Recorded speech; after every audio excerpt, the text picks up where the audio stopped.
Oi para todo mundo, falando da Parashá com o Rabino Roni Hadid, nossa conversa informal semanal. E hoje a gente entra num novo livro, o livro de Vaikra, dentro do Chodesh Adar, já se aproximando de Purim.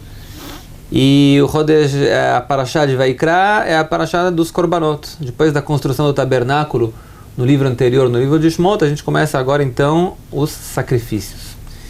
E a história dos sacrifícios, faz um tempo atrás, tem um fórum no Facebook que alguém escreveu dizendo que é, na verdade, uma barbaridade, não barbaridade, uma bárbara, como se diz, uma maneira bárbara de se comportar, sacrificar animais, uma coisa que vem de outros mundos, não tem nada a ver hoje em dia com o mundo moderno. Como pode ser que a Torá, que é uma coisa eterna, a gente acredita que no futuro vai ser construído também o templo sagrado e vão ser feitos sacrifícios de novo? Porque, no final das contas, o judaísmo traz sacrifícios, animais, e como sacrificar um animal pode levar um judeu ao trabalho de Deus. Sim, na verdade você levantou algumas questões. Tem a questão do sacrifício, tem a questão de usar animais. Sobre a questão de usar animais, a gente tem que fazer uma divisão entre dominar animais e fazer animais sofrerem. Existe uma discussão entre os sábios se a Torá fala de maneira explícita ou não sobre Tzar Balei Haim, sobre sofrimento dos animais. E a proibição de a proibição do sofrimento. Sobre isso em si, a conclusão é que a proibição é da Torá, ou seja, existe uma proibição judaica de não deixar um animal sofrer de maneira nenhuma. Sim, pela lei judaica a conclusão eu tenho que contar uma historinha então aqui no meio para você. Sim. Não, só para dizer que realmente existe uma marloqueta entre o Rosh e Rambam, que são dois grandes da Halakha judaica, sobre isso, mas a conclusão, como você diz, que realmente é um issur da Torá, que não pode fazer animais sofrerem. Por isso que também a shritá, a imolação, imolação em português, a matar animais só de maneira muito indolor quanto que pode, mais rápida possível por causa também desse aspecto. Sim, a historinha. A gente está esperando a historinha. A gente morava aqui numa casa em Jerusalém. Sim. E de repente as minhas filhas chegam em casa, elas eram pequenas ainda. Pai, a gente escutou um barulho de um gatinho gritando lá fora. Eu só estou imaginando a continuação da história, né? Aí eu falei, bom, o que vocês querem então? Não, o gatinho, ele tá sozinho, o que a gente faz? Tem que pegar, tem que cuidar. Eu falei, não, a mãe dele deve estar chegando daqui a pouco, não sei o que, deixa pra lá. Bom, passou a noite, no dia seguinte o gatinho tava lá ainda gritando. Eu falei, bom, o que eu vou fazer, né? Então as meninas falaram, podemos pegar o gatinho? Podemos. O papai deixou pegar o gatinho. Então chegaram com um caixote assim, caseiro. Uma das filhas mais corajosas pegou o gatinho e colocou no caixote, entraram dentro de casa com um gatinho desse tamanhinho, pequenininho, chorando, com os olhos fechados, assim. O que a gente faz agora? A mãe foi embora, a mãe sumiu.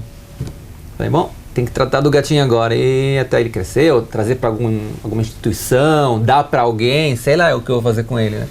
Bom, a gente ligou para todos os amigos que a gente sempre soube que gostam muito de animais, mas ninguém queria.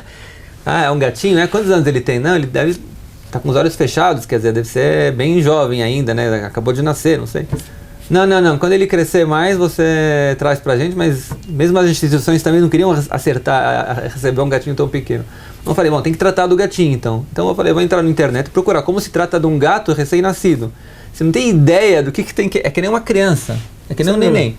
Você tem que dar pra ele, você tem que colocar, a gente colocou ele num caixote, tem que colocar um relógio funcionando embaixo de uma almofada para ele sentir o barulho como se fosse o coração da mãe dele. E depois tem que dar para ele comer à noite, e tem que limpar ele em cima, embaixo, em todos os lugares, e tem que limpar os olhos, ele tá... Uma história do outro mundo. Bom, como a gente não sabia o que fazer com o gatinho, a gente entrou em pânico, e a gente falou, bom, quem sabe, como diz, em hebraico tem um termo, fala, keboló karpoltó. Da mesma maneira que a gente anexou ele à família, a gente pode tirar ele para fora e devolver no mesmo lugar que a gente achou. Não dá para tratar um gato como uma criança. Aí eu falei, quando a mulher pensou assim, eu falei, eu vou ligar pro meu rabino, perguntar para ele o que a gente faz, né? Eu liguei pro meu rabino, eu falei, rabino, tem um gatinho que tava chorando. Primeiro eu escutei um rabino rindo do outro lado da linha, né? Durante um tempo. Aí eu falei, rabino, para de rir, fala o que eu tenho que fazer agora, né? Aí ele falou, Meir, é Tzar Balei Haim, é a proibição da Torá. Na hora que você trouxe ele para tua casa, ele passa a ser tua responsabilidade, você tem que tratar dele até o final agora. E aí vocês, termos... o gato... você quer a continuação também no final? Não, só para entender qual é o desfecho da história. No final, a gente encontrou uma mulher em Tel Aviv que trata de gatos por tashlum, por pagamento. Sim. E ela falou que ela está disposta a cuidar dele até ele crescer. Depois a gente tem que pegar ele de volta. Ok. Aí a gente levou ela para lá. Ela é uma mulher que ela também trabalhou num instituto de animais, não sei o quê. Muito legal a mulher. Levamos até ela com um caixão e tudo para lá. Ela olhou e falou... Mas ele não é um pequenininho, ele tem já 2 meses mais ou menos. Eu falei, mas ele está com os olhos fechados. Ela falou, não, isso é conjuntivite, ele está... Dá aqui ele. Começou a limpar os olhos dele e tudo. Não sei, bom, deixa ele aqui e tudo bem. Aí a gente ligou depois de um tempo para lá. Ela mandou ele para uma instituição. Em 2 dias, ele era bonitinho, o gato. Uma família de Mevaseret, aqui de um bairro, adotou ele e levou ele para cá. Ótimo. Mas aí eu entendi a severidade, né? Como a Torá vê isso. Sim. O gato entrou na tua casa, é tua responsabilidade. Sim. Então, e nesse ponto, a Torá, ela dá todo o cuidado possível de não causar coisas animais. Sobre a questão do domínio dos animais, aí já é uma questão diferente. Existe a situação que a gente fala pré-diluviana e pós-diluviana. Existe uma situação pré-diluviana que o homem e toda a criação e os animais estão no mesmo nível. E assim estavam. Tanto é que antes de Noé, existia uma proibição de comer carne. Uma pessoa não podia pegar um animal, destruir ele, matar ele. O mundo era vegetariano no sentido da humanidade, não era... Não existiam brasileiros ainda. Não existiam brasileiros, outros latino-americanos. Sul-americanos. Não existiam churrascos. E depois sim. Porque o que mudou no mundo? Existe uma coisa que... Deus permitiu, a partir da época de Noé, que sim pode comer carne. Isso está claramente na Parashá de Noé. Isso está explícito na Parashá de Noé, isso. Agora, o que não está explícito é o porquê disso. O porquê disso, os nossos sábios exploraram um pouco esse tema, que na verdade eles dizem que o mundo foi Bishut, o Nor e a família dele. Foi pelo mérito de Nor e a família dele que o mundo foi salvo. Significa que o mundo continua existindo por um segmento da humanidade.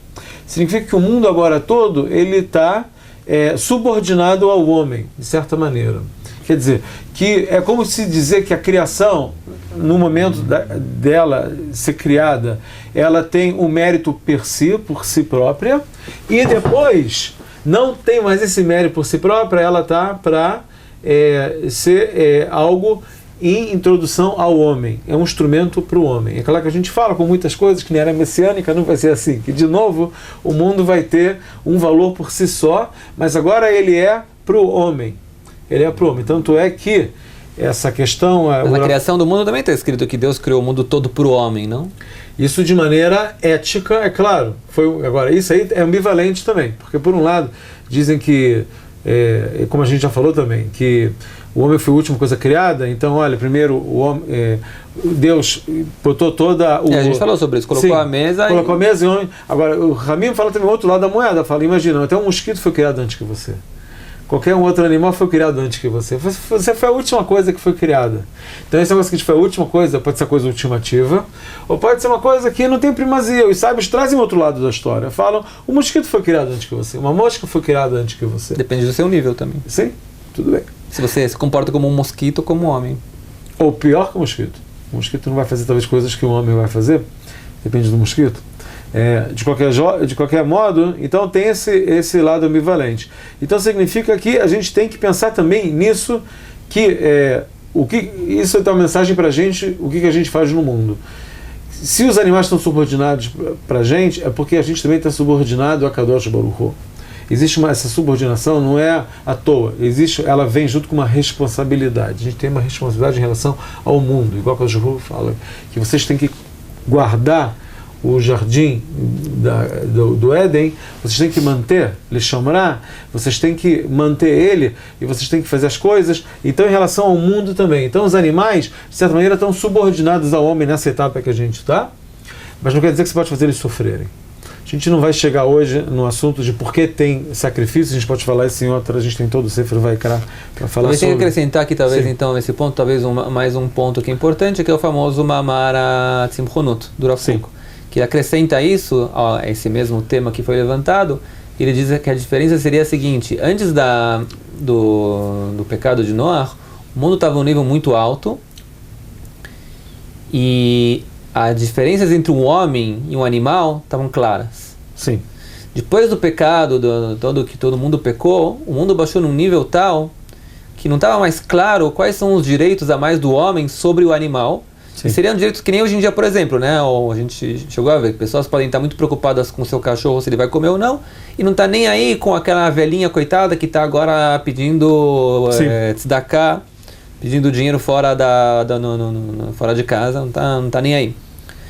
E vem então, na verdade, o sacrifício, que é feito mais uma vez, com uma grande parte dos sacrifícios eram comidos, etc., uma maneira, mas ele vem frisar, então, que no final das contas, como você disse, o mundo tá servindo ao homem, o homem tem que servir a Deus, mas no final das contas tem nivelação no final das contas. Sim.